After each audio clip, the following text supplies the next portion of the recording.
15 লক্ষ form fill up, 15 লক্ষ form fill আপের মধ্যে মাত্র 1% অর্থাৎ 15,000 ছেলে মেয়ে বসে থাকে। কখন এই রকম একটা নিউজ আসবে যে আমাদের ওয়েস্ট বেঙ্গল পুলিশ এবং কলকাতা পুলিশের এক্সামটা পেছবে? তারা ভালো করে জানে যে প্রিপারেশন কীরকমভাবে করতে হয়, কীরকমভাবে চাকরিটি নিতে হয়। কারা এই স্টুডেন্ট?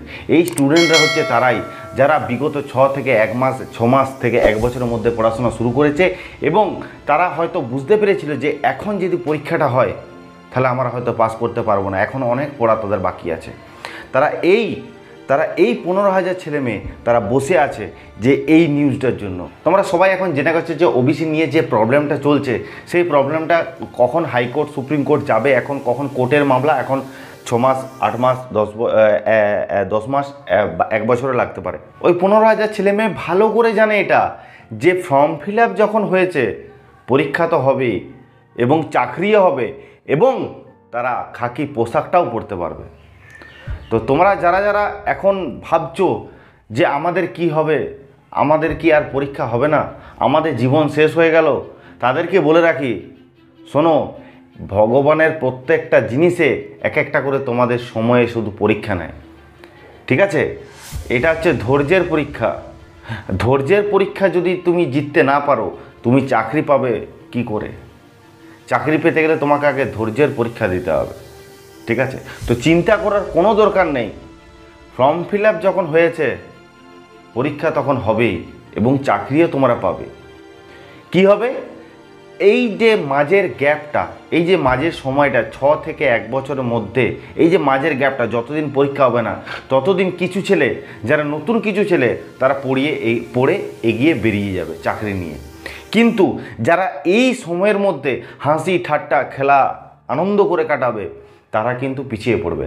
তারা হয়তো এই সময় পরীক্ষাটা হলে কিন্তু চাকরিটা পেত, কিন্তু যখন সে একটা টাইম পেয়েছে 6 মাস 8 মাস 10 মাস 1 বছর, তখন সে কী ভাবছে, এখন অনেক টাইম আছে পড়ার, এখন একটু আনন্দ করে নিই।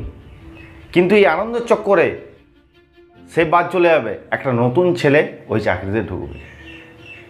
এই যে মাঝে গ্যাপটা, এই যে মাঝে সময়টা, এই মাঝের সময়টা শুধু কিছু নতুন ছেলেদেরকে চাকরি দেবে, এটাই তোমাদেরকে বলে রাখলাম। তো এখনও বলছি, সময় আছে, প্রচণ্ড সময় আছে। নিজের টার্গেট সেট করো, নিজের টার্গেট সেট করে যা যা পড়ার আছে পড়ে নাও এবং প্রতি সপ্তাহে একটা করে 100 নম্বরের ফুল মক টেস্ট দাও। জীবনে তোমাদের কোনো দিনও পথ হারাবে না। যারা পুরনো স্টুডেন্ট আছো তারা কোথা থেকে পড়বে, তাদেরকে বলেছি বারবার করে, পুরনো প্রিভিয়াস ইয়ার যে কোশ্চেনগুলো আছে কোশ্চেনগুলোকে কমপ্লিট করো এবং যে পেপারগুলো কমপ্লিট করো, ঠিক আছে? কর্মক্ষেত্র, কর্মসংস্থান, খেলা, শিক্ষা, চাকরি, পেশা প্রবেশ যে পেপারগুলো হয়, সেই পেপারগুলোকে প্রতি সপ্তাহে পেপারগুলো কমপ্লিট করো। পেপারে তোমাদের খরচা হবে হয়তো 25 থেকে 30 টাকা প্রতি সপ্তাহে 25 থেকে 30 টাকা, 25 থেকে 30 টাকা খরচা করে তোমরা যে এত কিছু জিনিস শিখতে পারবে, ধারণা করতে পারবে না।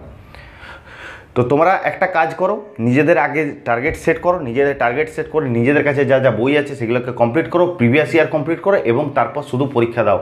শুধু 100 নম্বরের ফুল মক টেস্ট, ফুল প্রিভিয়াস ইয়ার পড়াশোনা, প্রিভিয়াস ইয়ারগুলো দেখে কীরকমভাবে কোশ্চেন হয় সেই দেখে নিজেদের এক্সাম দাও। চাকরি থেকে পৃথিবীর কেউ আটকাতে পারবে না। এবং তোমাদেরকে একটা কথা বলে রাখি, এই সময়টা হচ্ছে সবথেকে ভাইটাল সময়।